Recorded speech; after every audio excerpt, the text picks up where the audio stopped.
This edition of the Ridley Report is brought to you by Freaking.com. More futurist Floyd forecasts and COVID crackdown considerations. Actually, I'm not sure I've made any forecasts related to the Floyd crisis yet, which I tend to think of as slightly more of a Floyd opportunity. But anyway, between the police brutality pushback, the depression, and the COVID virus, there's a lot of stuff to try and think about in a counterintuitive way. To try and think about in a don't trust headlines, trust history way. And to try and be a little bit more precise about as I try and make predictions. It's so easy to make a prediction that's almost certain to come true because it's so vague. I should be more specific. I have been studying what works and what doesn't in forecasting. I know a lot about the concept of the super forecaster group. However, I'm not a super forecaster and probably wouldn't be that great in a super forecasting group. I may join one eventually just to test it out. But I can hope that I'm at least not being intellectually lazy or sensationalist when I look forward. It feels like from the few predictions I've made on the record in the past, I'm doing okay. So maybe I'll continue to do okay. Now, Larkin Rose, a liberty activist outside New Hampshire, has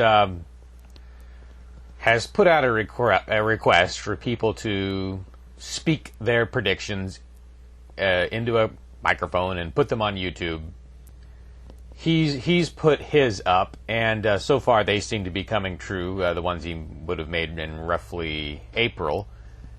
The one that kind of impressed me the most was his prediction that there would not be actually a full-blown police-state crackdown or martial law type situation related to COVID. It would be more of a soft fascism type thing, I guess, is what he was saying. And that is how it's played out. The government, it almost looks impotent sometimes as it tries to stop people from doing things. Especially, and again, Rose made these predictions before the Floyd crisis. And sure enough, the Floyders went out on the streets, and the government couldn't stop them. They didn't even try to stop the reopeners, who were much smaller in number.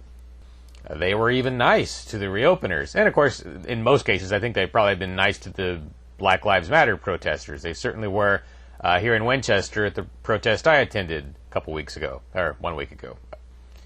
Many police, of course, have been joining the demonstrations, and some have, in New Hampshire, have been kneeling at these demonstrations. A police chief knelt at one on the seacoast. Nevertheless, there are going to be follow-up shocks, I'm sure. You can't have a shutdown of the economy, an epidemic, and a massive social unrest event on the scale of whatever it was that happened right after Dr. King was killed. There was rioting, I forget how widespread. Anyway, you can't have all those things happening without something else happening. All the opportunists in the world, including me, are looking for opportunities to take advantage of this malleable moment in history. So some of them will do so. I'm shocked we haven't had some sort of country invading another country yet. That's no longer a thing that's in vogue, but I think it will happen. I think there will be a conventional invasion of one country by another between June 2020, and June of 2021. I'd put the probability at 70%. Something along the lines of the Crimea invasion, which happened around 2015, I guess, or along the lines of the South Ossetia invasion, which happened around 2007. I'm unable to make an effective prediction on the 2020 election coming up in, 5 months? Just like Jim Rickards said, he's good at making predictions, and he says, man, I'm back in 50-50 territory. I just cannot tell how this is going to go. Because if you think about it, on the one hand, speaking of the presidential election, there's a long body of history that says if the GDP is below a certain certain level for a certain period of time before the election, I think 2 quarters, then the incumbent always loses. And if it's above that, then they always win. Now, I don't know if that may have been violated by now, that rule, but it was very good up until at least the year 2000 at predicting elections. Now, obviously, Trump's numbers are going to be below whatever that number was. I think it's like 3% GDP growth or something. So that should indicate a Trump loss. On the other hand, he's running against a person who's basically senile, and everyone knows it, and even more of a pervert than Trump, and everyone knows it. And, Trump has a, very loyal following and a degree of genuineness to him. When someone's insulting you, they're not lying. Or at least they're not kissing your backside.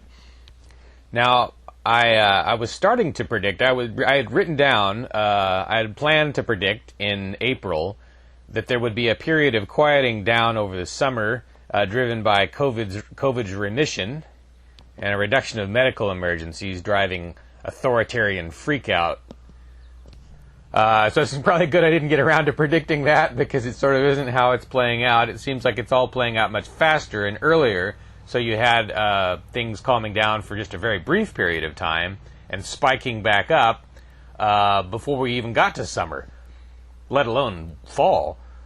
So I was failing to account for the rise in unrest and criminal activity that tends to accompany, or would be expected to accompany, rising temperatures outdoors.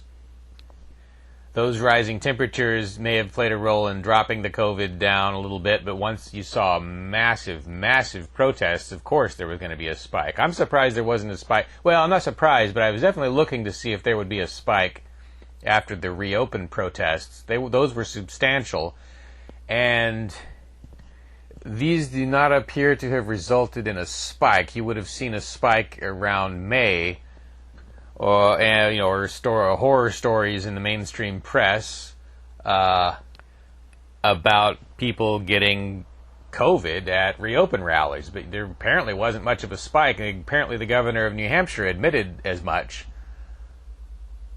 However, when you've got numbers so massive as what we've had during the Black Lives Matter events and the Floyd protests, of course you were going to get some spike, if there's anything at all to this COVID thing.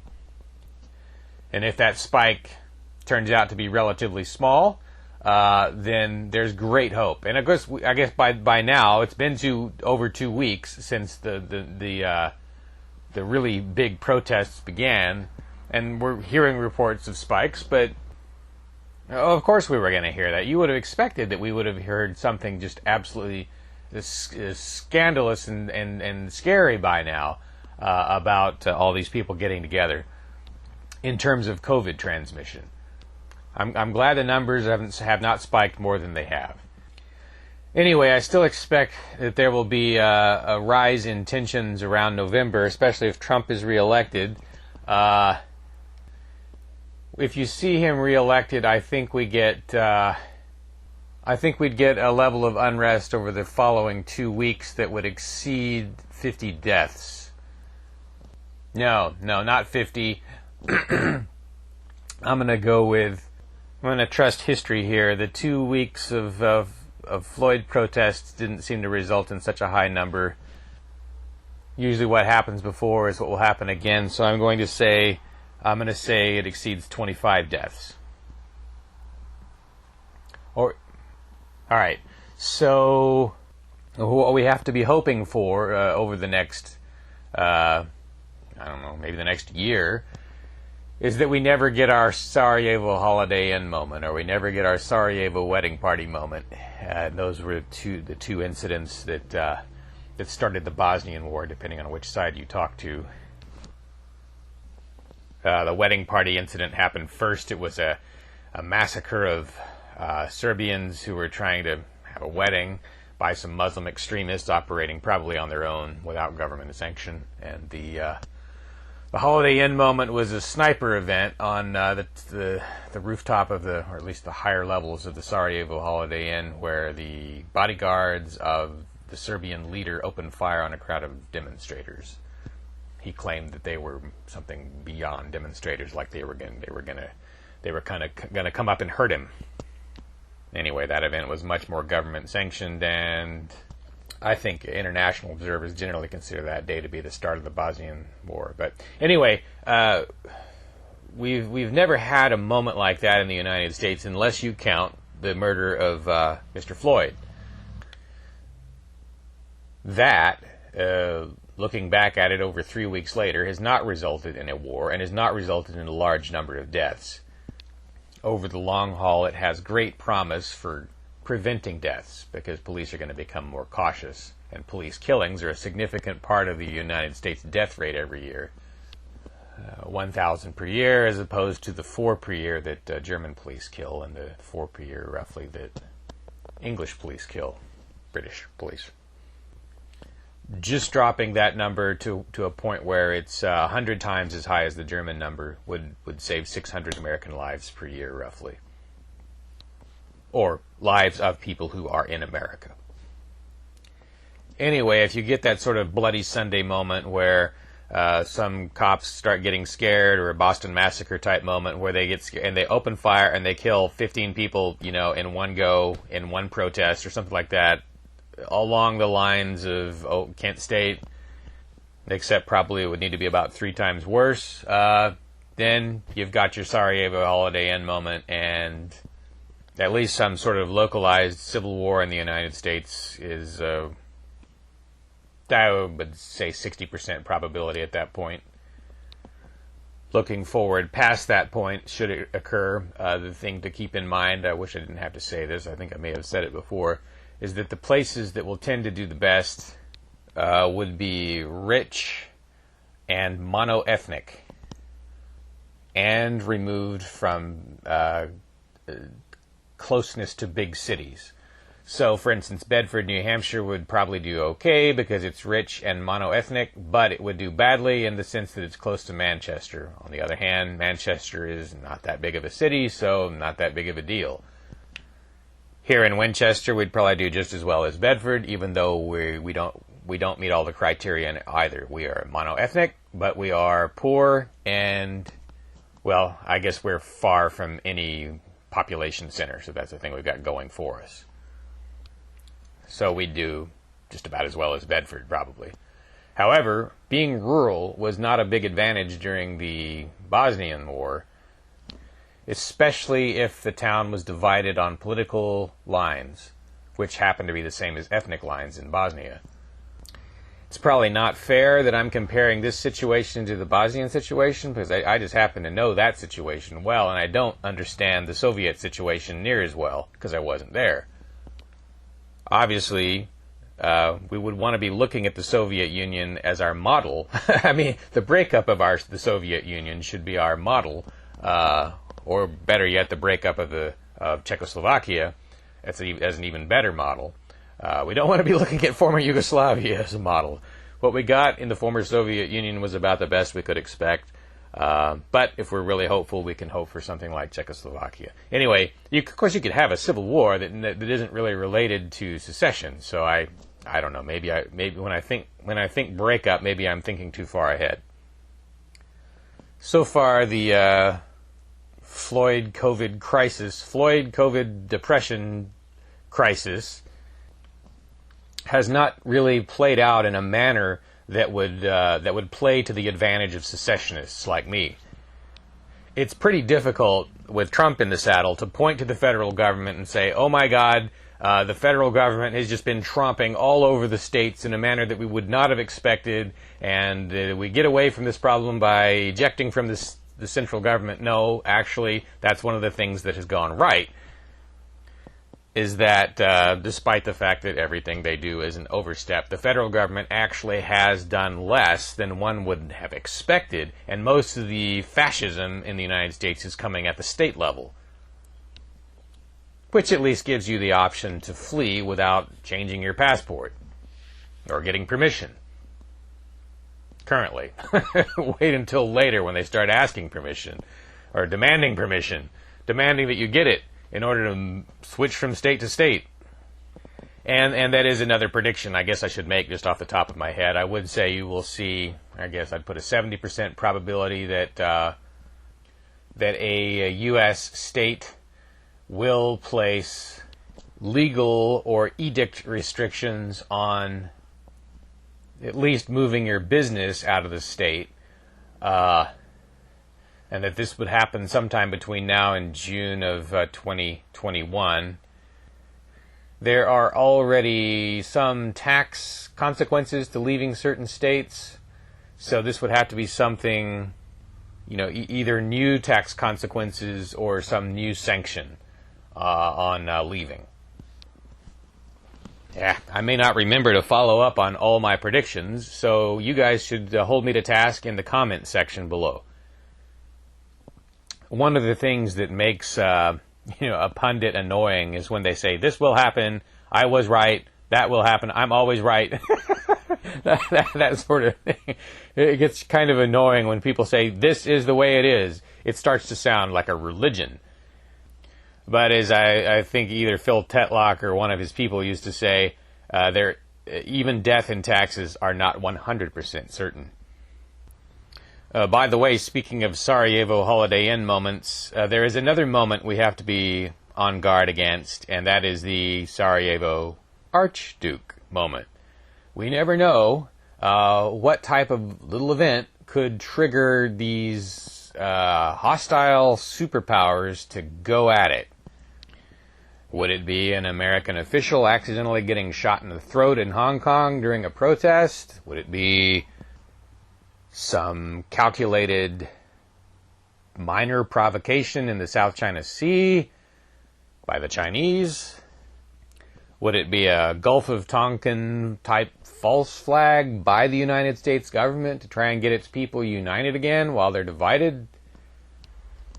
Would it be a provocative AI breakthrough? I don't know, but I know that everyone seems to have suddenly forgotten about AI, strong AI, and they seem to have forgotten about China, in the geopolitical power grab, military seizing islands context, and the Hong Kong context. I just don't see how we get through this without tensions escalating further. And oh, look what else everyone's forgotten. Russia.